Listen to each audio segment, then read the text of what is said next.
ശബരിമല സ്വർണ്ണക്കൊള്ള കേസിൽ ഇന്ന് നിർണായകമാണ്. കേസിൽ അറസ്റ്റിലായ മുൻ അഡ്മിനിസ്ട്രേറ്റീവ് ഓഫീസർ ബി മുരാരി ബാബുവിന് ജാമ്യ ഹർജി കൊല്ലം വിജിലൻസ് കോടതി ഇന്ന് പരിഗണിക്കും. അറസ്റ്റിലായി 90 ദിവസം കഴിഞ്ഞിട്ടും കുറ്റപത്രം സമർപ്പിക്കാത്ത സാഹചര്യത്തിലാണ് സ്വാഭാവിക ജാമ്യം തേടി മുരാരി ബാബു കോടതിയെ സമീപിച്ചത്. അതേസമയം തന്ത്രി കണ്ഠരര് രാജീവർക്കായി SIT സമർപ്പിച്ച കസ്റ്റഡി അപേക്ഷ ഇന്ന് കോടതി പരിഗണിക്കും. ദേവസ്വം ബോർഡ് മുൻ പ്രസിഡന്റ് N വാസുവിന്റെ ജാമ്യാപേക്ഷ ഇന്ന് സുപ്രീം കോടതിയും പരിഗണിക്കും.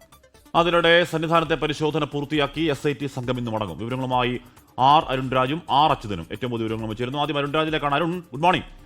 അപ്പോൾ ഈ കേസിൽ ഒരു കേസിൽ പൊറ്റുക്ക് ജാമ്യം കിട്ടുന്ന സാഹചര്യമുണ്ട്.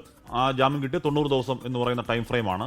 അതേ ടൈം ഫ്രെയിം മുരാരി ബാബു പറയുമ്പോൾ അത് സ്വാഭാവിക നീതി എന്ന് കോടതി കണക്കാക്കാനിടയുണ്ടോ അരുൺ?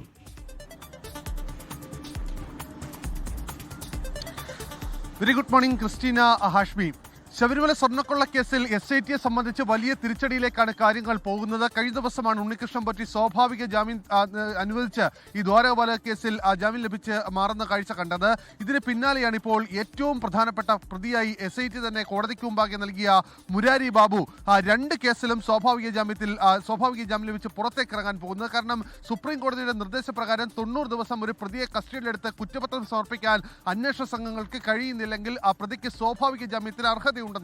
അതുകൊണ്ട് തന്നെ മുരാരി ബാബുവിന് ദ്വാരപാല കേസിലും കട്ടളപ്പാളി കേസിലും ജാമ്യം കിട്ടുമെന്ന കാര്യത്തിൽ യാതൊരു സംശയവുമില്ല. ഇന്നലെ തന്നെ കോടതി ഈ ഹർജി ഫയൽ സ്വീകരിച്ചപ്പോൾ സ്വാഭാവിക ജാമ്യത്തിന് പ്രതിക്ക് അർഹതയുണ്ടെന്ന് വാക്കാൽ തന്നെ ഒരു പരാമർശം കോടതിക്കുള്ളിൽ നടത്തുന്ന സാഹചര്യം നമ്മൾ കണ്ടതാണ്. ഇതിനുശേഷം പ്രോസിക്യൂഷന് കൂടി മറുപടിക്കാണ് ഇന്നത്തേക്ക് മാറ്റിയത്. പ്രോസിക്യൂഷൻ ഇക്കാര്യത്തിൽ എതിർക്കുവാൻ കഴിയില്ല. പ്രോസിക്യൂട്ടറെ സംബന്ധിച്ച് വളരെ നിസ്സഹായമായ അവസ്ഥയിലാണ് പ്രോസിക്യൂട്ടർ നിൽക്കേണ്ടി വരിക. കാരണം കുറ്റപത്രമില്ല. ആ കേസിൽ ഇതുമായി ബന്ധപ്പെട്ട് എന്താണ് ഇനി പ്രോസിക്യൂട്ടർക്ക് പറയാനുള്ളത് എന്നാണ് കോടതിയും നമ്മളും എല്ലാം ഉറ്റുനോക്കുന്നത്. ഏതായാലും മുരാരി ബാബുവിനെ സംബന്ധിച്ച് കൂടുതൽ തെളിവുകൾ അന്വേഷണ സംഘത്തിന് കണ്ടെത്താൻ ഇനിയുമുണ്ട് എന്നുള്ളതാണ് നമുക്ക് മനസ്സിലാകുന്നത്.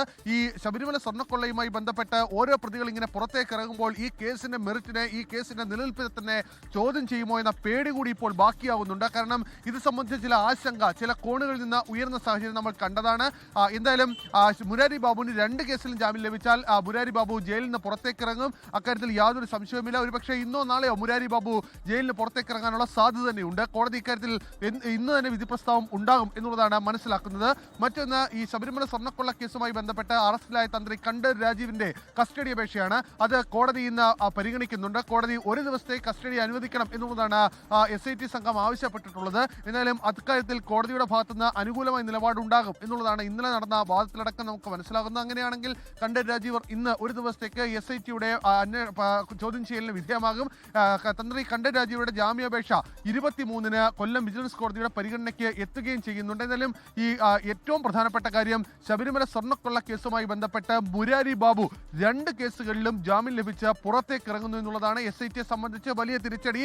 ഇതുവരെ ഭാഗികമായ കുറ്റപത്രം പോലും സമർപ്പിക്കാൻ കഴിയാത്തത് വലിയ വിമർശനങ്ങൾക്കും ഇതിനോടകം തന്നെ ഇടയാക്കിയിട്ടുണ്ട്. ഓക്കെ, അരുൺരാജാണ് വാർത്തയുടെ വിവരങ്ങൾ നൽകിയത്. ഇപ്പോൾ ഈ തന്ത്രിയെ കസ്റ്റഡിയിൽ വാങ്ങാന്ന് പറയുന്നത് ചെറിയ നീക്കമല്ല. ഒരു ദിവസത്തെ ആണെങ്കിൽ കൂടിയും കുറേയധികം കാര്യങ്ങൾ പോലീസിൽ ചോദിച്ചറിയാനുണ്ട്.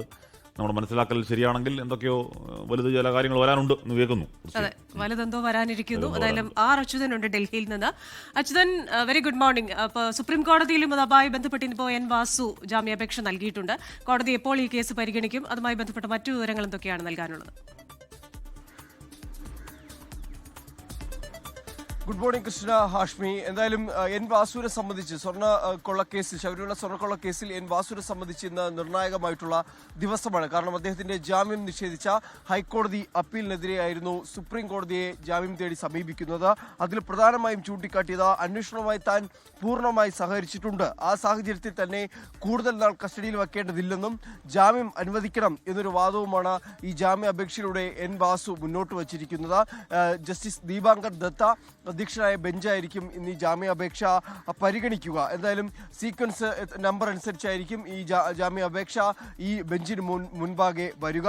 എന്തായാലും സ്വർണ്ണക്കൊള്ള കേസിൽ മൂന്നാമത്തെ പ്രതിയാണെന്ന് ഹൈക്കോടതി അദ്ദേഹത്തിന് ജാമ്യം നിഷേധിക്കുമ്പോൾ അത് വിമർശനത്തോടു കൂടിയാണ് പല കാര്യങ്ങൾ അദ്ദേഹത്തോട് ചോദിച്ചത്. മറ്റൊന്ന്, അദ്ദേഹം ഹൈക്കോടതിയെ അറിയിച്ചത് ഈ ഉണ്ണികൃഷ്ണൻ പോറ്റിക്ക് സ്വർണ്ണപ്പാളികൾ കൈമാറുന്നതിൽ തനിക്ക് ഒരു പങ്കുമില്ല. താൻ വിരമിച്ച ശേഷമാണ് കൈമാറ്റം ഉണ്ടായിരിക്കുന്നത് എന്നുള്ള വാദങ്ങളായിരുന്നു. ഇനി സുപ്രീം കോടതിയിലേക്ക് വരുമ്പോൾ അതിനെ എന്ത് വാദം ഉയർത്തിയായിരിക്കും എൻ വാസു പ്രതിരോധിക്കുക, കാര്യങ്ങളെ പ്രതിരോധിക്കുക? കാരണം ഈ കേസിൽ നേരത്തെ തന്നെ സുപ്രീം കോടതി നിരീക്ഷിച്ചിരിക്കുന്നത് ഒരു വലിയ കൊള്ള ഇതിൽ നടന്നിട്ടുണ്ട്, ദൈവത്തെ പോലും വെറുതെ വിട്ടില്ലല്ലോ എന്നൊരു ചോദ്യം വരെ ഉയർത്തുന്ന ഘട്ടം ഈ കേസുമായി ബന്ധപ്പെട്ട് നേരത്തെ സുപ്രീം കോടതി വാക്കാൽ പരാമർശിച്ചിരുന്നു. അപ്പോൾ എൻ വാസുവിന്റെ ജാമ്യാപേക്ഷയിലേക്ക് വരുമ്പോൾ ഒരു അനുകൂല സാഹചര്യം കോടതിയിൽ ഉണ്ടാകുമോ, അല്ലെങ്കിൽ തികച്ചും ഒരു പ്രതികൂലമായിട്ടുള്ള തീരുമാനത്തിലേക്ക് കോടതി കടക്കുമോ എന്നുള്ളതാണ് എൻ വാസുവിനെ സംബന്ധിച്ച് നിർണായകമാകുക. ഹാഷ്മി, ക്രിസ്റ്റിന. അച്യുത, ഡൽഹി ക്ലൈമറ്റ് ഒക്കെ എങ്ങനെയാ? അവിടുത്തെ മറ്റേ പ്രശ്നമൊക്കെ, മാലിന്യ പ്രശ്നമൊക്കെ ഒരു പരിധിവരെയെങ്കിലും സമാധാനം ഉണ്ടോ? മാലിന്യവും തണുപ്പും എല്ലാം ഉണ്ട്. അശ്വി, തണുപ്പിന് ഒരു നേരിയ ശമനം ഉണ്ടായിട്ടുണ്ട്. പക്ഷേ മലിനീകരണം അത് വീണ്ടും ഉയരുന്ന ഒരു സാഹചര്യമാണ്. കഴിഞ്ഞ 2 ദിവസമായി ഗുരുതര വിഭാഗത്തിൽ നിന്ന് നേരിയ ഒരു കുറവുണ്ടെങ്കിൽ കൂടിയും വളരെ മോശം അവസ്ഥയിൽ തന്നെയാണ് തുടരുന്നത്. എല്ലാവർക്കും ഉള്ളതുപോലെ നമുക്ക് രാവിലെ നടക്കുമ്പോഴും ഈ സ്റ്റെയറൊക്കെ കയറുമ്പോഴുള്ള ബുദ്ധിമുട്ടുകളുണ്ട്. എന്തായാലും സർക്കാർ ഇത് പരിഹാര മാർഗ്ഗങ്ങൾ കാണും എന്ന് പറഞ്ഞിട്ട് ഇങ്ങനെ ദിവസങ്ങളും മാസങ്ങളും കഴിയുന്നു. ഇതുവരെ നമ്മൾ ഈ സമയത്ത് റോഡിൽ കൂടെ കുറച്ച് സ്പീഡിൽ നടക്കാൻ ഒരു കിതപ്പൊക്കെ ഉണ്ടാവും അല്ലേ? ഈ വിഷയം തീർച്ചയായിട്ടും നമ്മൾ സ്പീഡിൽ നടക്കുമ്പോഴായിരുന്നാലും നമ്മൾ ഈ സ്റ്റെയർ കയറുമ്പോഴായിരുന്നാലും വല്ലാതെ ബുദ്ധിമുട്ടുന്നുണ്ട്. എന്തായാലും ആർക്കെങ്കിലും ഇനിയെങ്കിലും പരിഹാരം കാണാൻ കഴിയട്ടെ. പുതിയ സർക്കാരൊക്കെ ബിജെപിയുടെ സർക്കാർ വന്നു, കൃത്രിമ മഴ പെയ്യിക്കുമെന്ന് പറഞ്ഞു. മാസങ്ങൾ കഴിഞ്ഞു, ഒരു മഴ പോലും പെയ്തിട്ടില്ല. അപ്പോൾ ഇനിയെങ്കിലും ആർക്കെങ്കിലും മഴ പെയ്യിക്കുകയോ അല്ലെങ്കിൽ വേറെ എന്തെങ്കിലും മാർഗം കണ്ടെത്തി ഈ മലിനീകരണം കുറയ്ക്കാനോ കഴിയട്ടെ എന്നുള്ളതാണ് എല്ലാവരും, ഇവിടുത്തെ ജനങ്ങളടക്കം ആഗ്രഹിക്കുന്നത്. അതിനെന്തെങ്കിലും ഒരു പരിഹാരം കാണും എന്ന് പ്രതീക്ഷിക്കാം. ഹാഷ്മി, അച്യുതനോട് സീന മുഹമ്മദിന് ഒരു കാര്യം പറയാറുണ്ട്.